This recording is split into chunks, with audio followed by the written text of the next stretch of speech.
This is the last video in Module 3. So the third foundational block is almost in place.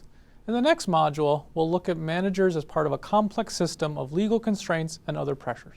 But to finish this module first, I want to again think about the diverse reasons why people work.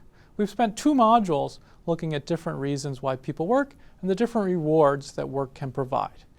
To finish off this module, I think it's useful to bring these reasons back together into one single video and to highlight a few elements that tie each of them together.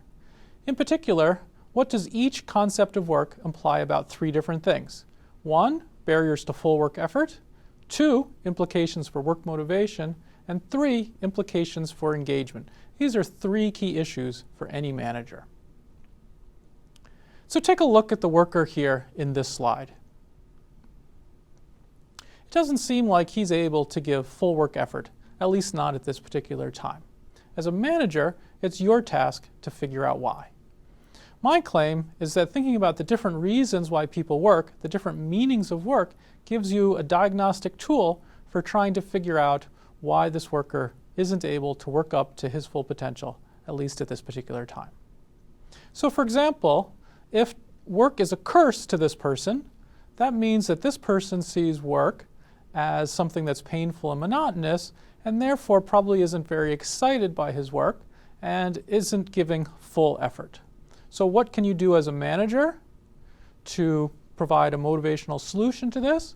Well, unfortunately, when work is seen as a curse by workers, the only thing you can do is preach acceptance. Say, well, it's just the way it is, so you might as well grin and bear it and might as well work hard. Now, as a second example, suppose an individual sees work as a source of income. Then they assume that work is painful. They prefer leisure. So what is the solution to a lack of full effort? It's to provide financial incentives. If a worker sees work as a source of rights, then they might not be working very hard because their work lacks minimum standards and lacks voice. And so to motivate this worker in a stronger fashion, you want to provide minimum standards and some kind of voice. If a worker believes that work is fulfillment, then perhaps they aren't working hard because it's not fulfilling. Their work is stressful, boring, repetitive, not very rewarding intrinsically. And so how can you spur deeper effort? By structuring this work in a different way so that this individual can gain greater fulfillment. Now, if somebody sees work as status, a way to achieve a sense of belonging and acceptance and avoid social exclusion, then maybe that worker's not working very hard because it's not delivering on status and ability to achieve belonging and acceptance. And so a motivational solution would be to try to restructure the work or restructure norms, other ways of trying to get this worker to be able to achieve the status, belonging, and acceptance that they might be looking for.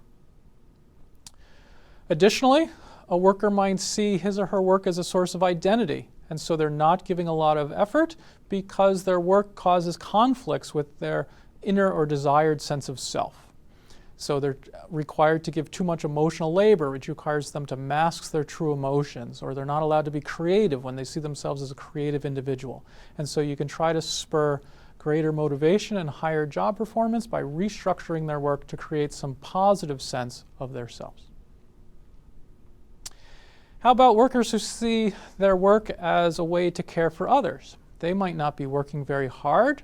There might be a barrier to strong work effort because the work that they're experiencing devalues caring for others. They might see the work as being prioritized to the interest of men or prioritized to commodity production rather than caring for individuals. And so motivational solutions include trying to reduce discrimination as well as trying to alleviate conflicts with other spheres of a worker's life.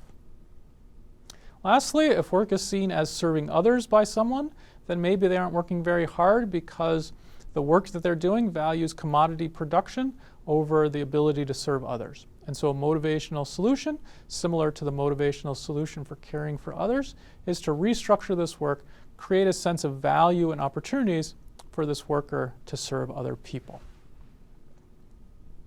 So again, a manager's task is to diagnose a lack of full work effort. And so there might be many reasons for this. They might not have the skills. There might be problems with coworkers. They might have unclear work tasks. There might be a variety of reasons, not all of them related to the reasons why this person is working.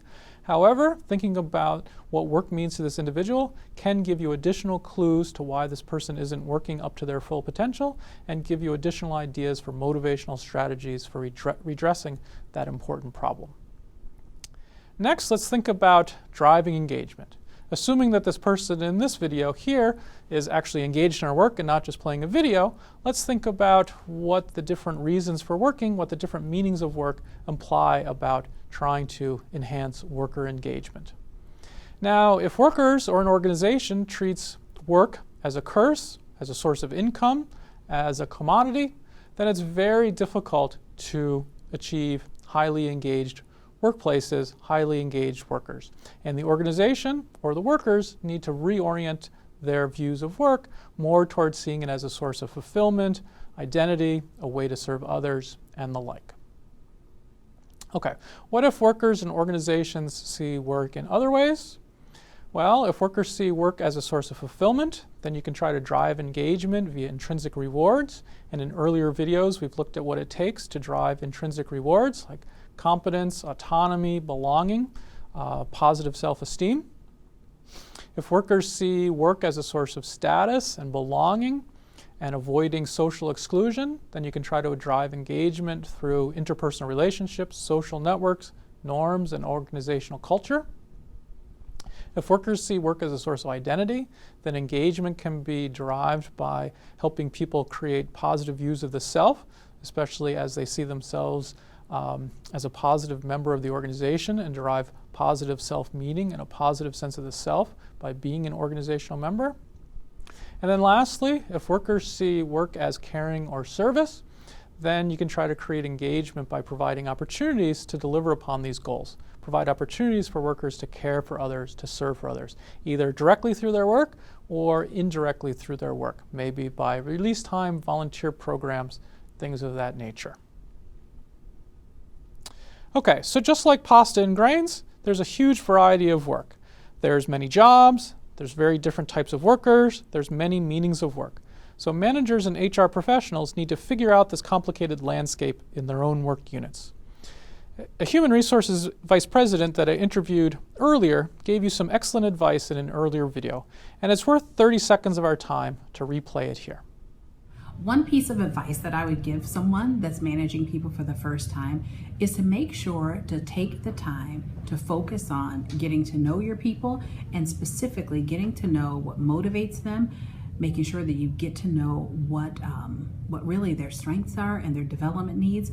And remember that one size doesn't fit all, that one size fits one. And so you may need to tailor how you manage, how you direct, how you guide those on your team, depending on what motivates them and depending on what helps them get focused on what they need to do. Okay, you may think I've completely lost my mind with this slide. What is this crazy representation? But I want to emphasize one more thing about the complexity of work. I've spent a lot of time saying that you need to figure out what motivates each of your employees. But this is more complicated than simply figuring out the single thing that motivates each worker. Right? Work is so complex that each of us puts the pieces together in different ways.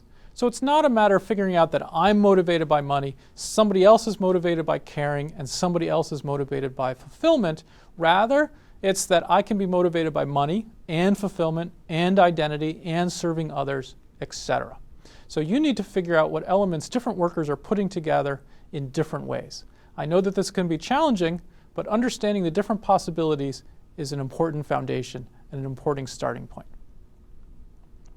Finally, I've spent 2 modules talking about different views of work and different perspectives, but there should be one thing that is universal, one thing that doesn't differ from person to person, work unit to work unit, organization to organization, country to country. Yes, work is often hard, but it shouldn't be unreasonably dangerous. Work needs to be safe. Make sure your employees are using proper safety equipment, pay attention to safety standards, and take the health and safety of your workers very seriously.